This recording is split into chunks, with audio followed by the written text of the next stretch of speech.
Hello everyone, I'm Kevin reporter He Jie. Who is America's #1 cult buster? The answer is Rick Ross. He is the founder and executive director of the Ross Institute of New Jersey. The institute is devoted to the study of destructive cults, controversial groups and movements. Researchers and media often use the Ross Institute Internet archives as an informational resource. We know that your journey on the culture is started in 1982. So can you introduce us your journey? Introduce to us. Well, my work regarding cults began in a personal way. My grandmother lived in a nursing home. She was elderly, she was in her 80s, and a particular group that targeted elderly people asked their members to join the paid staff of the nursing home. And my grandmother complained to me. She told me that she was being harassed, that people were confronting her, trying to recruit her into this group, and I became very concerned. That led to me working within my community and becoming a kind of activist, community organizer.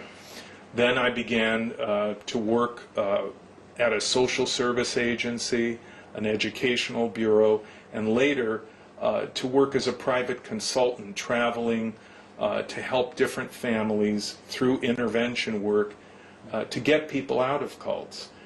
Since 1982, I have done about 500 interventions and helped many families.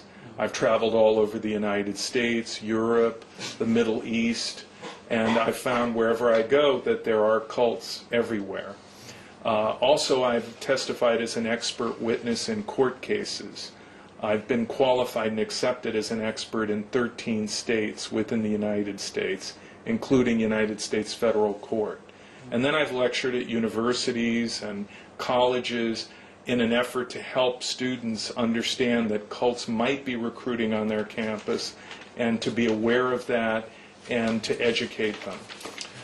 In addition to that, I've worked with the news outlets in the United States as an analyst as stories about cults have come to the attention of the media.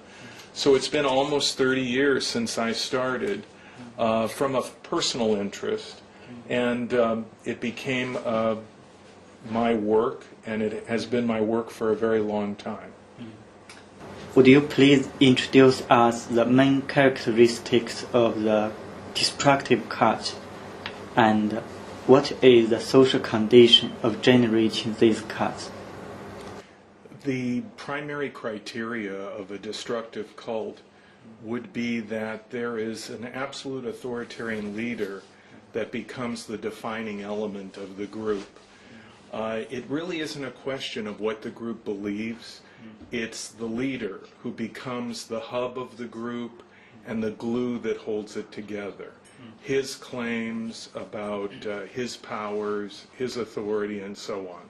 And the leader basically controls every aspect of the group and also expects complete submission from the followers.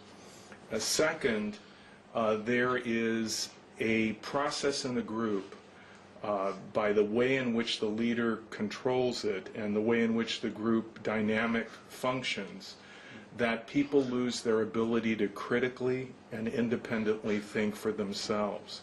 And they allow the leader to think for them, to make value judgments for them, and they really no longer function independently. And then finally, the group does harm. They hurt people. They may exploit them financially, or in the worst cases, they may even cause them to become neglectful of their health, of their family's health, or become violent. Would you please tell us how destructive cults infiltrate into community, and how can we prevent it? Destructive cults are everywhere in the world. I receive complaints from Asia, from Europe, from Latin America. They come into communities because it's in their best interest and they want to recruit members, and ultimately this makes the leader rich and gains power for the leader. So any community could be targeted. In some areas it would be college students because they're away from home and they're attending university. In other communities it could be the elderly who are lonely. Maybe their family isn't visiting them as often as they once did, and they're looking for a sense of community and fellowship.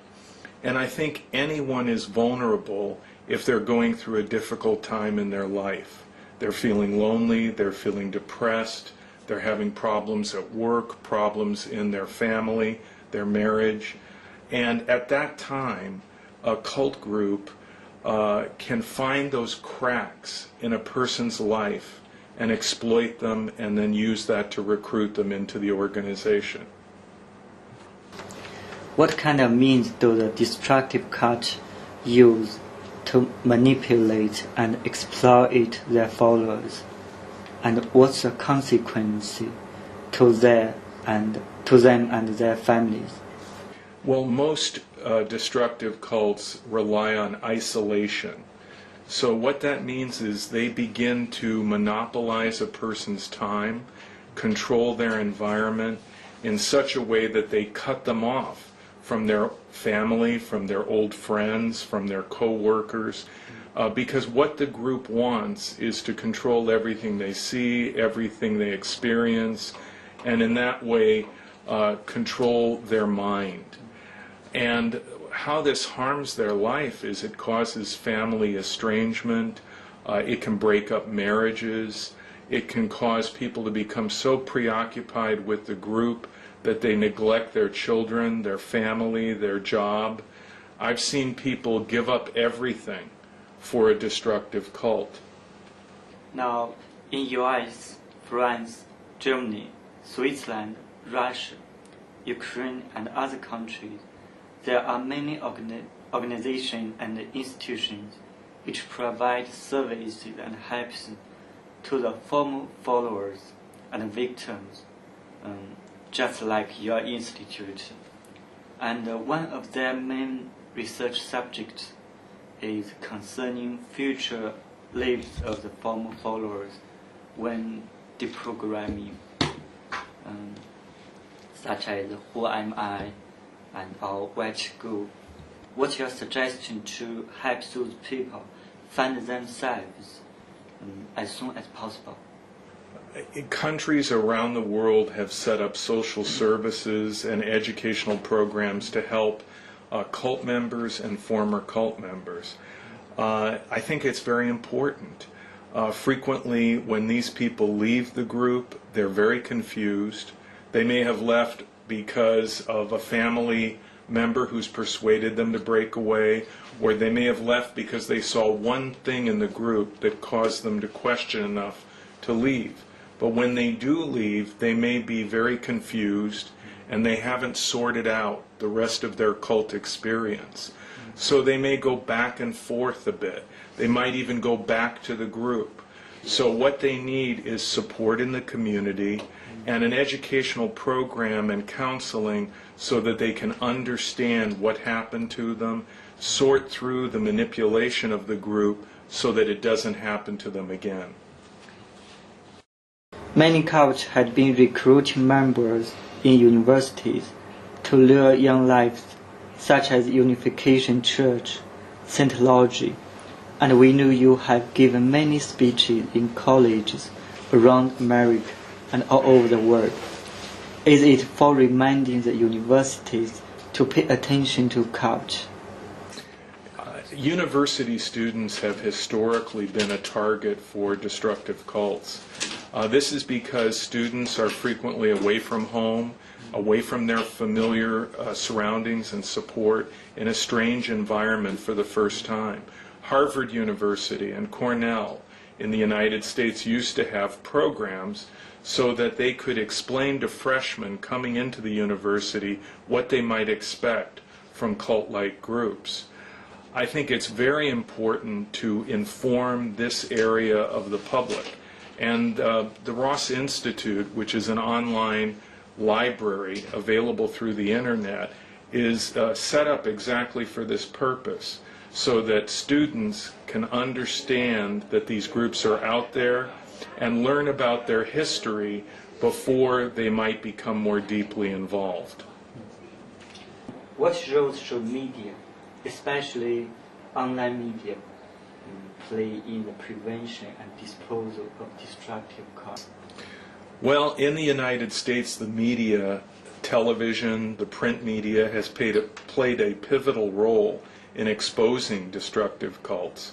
When they hurt people, many times former cult members will come on television, or they will be interviewed by the press, and they will discuss specifically how they were hurt, who hurt them, where these groups are, and so forth.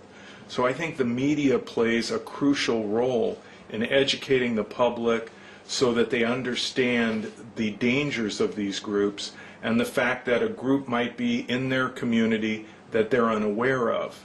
And so whether it's students or it's family members or it's professionals who may somehow come across a group that is called a destructive cult, the media can help to inform everyone, and information and knowledge is the key to protecting yourself from a destructive cult.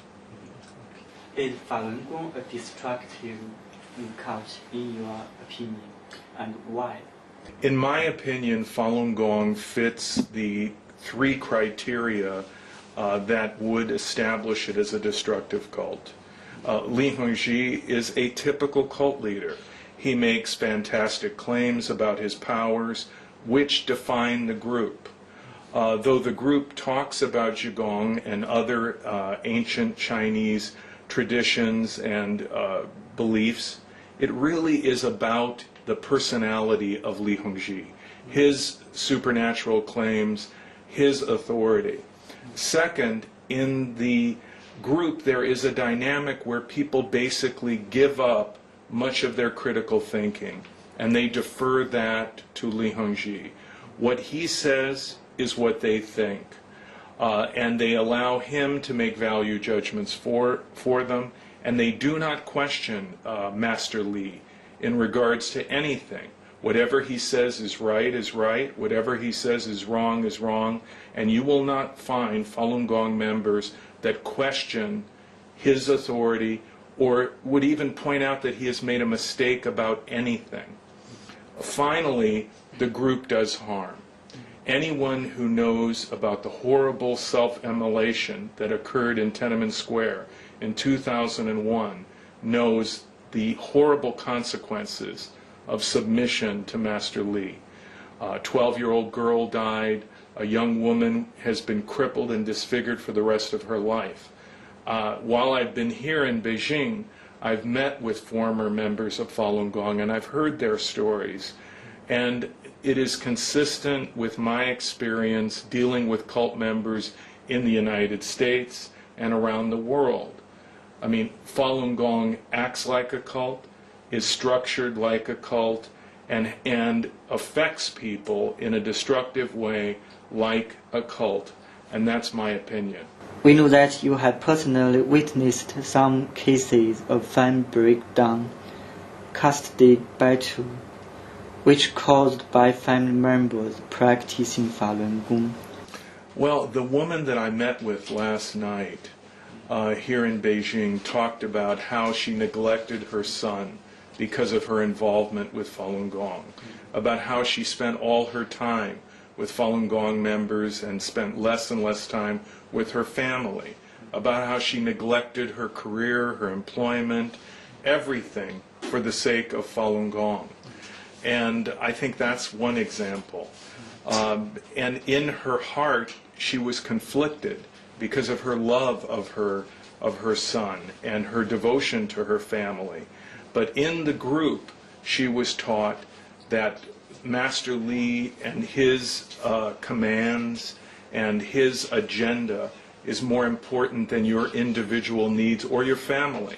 And she was told that focusing on her family, on her son, on her parents was selfish. So I think that is an example of how Falun Gong broke her down and broke down her family. In the United States, I have talked to people who have had a divorce because of Falun Gong, or they have family members who have neglected their health. They're not taking medication. They're not going to see the doctor. And there are family members that are worried about them because of how they are putting their lives in jeopardy, their health in jeopardy. So not only is Falun Gong having a negative effect on people in China, it's having a negative effect on members in North America.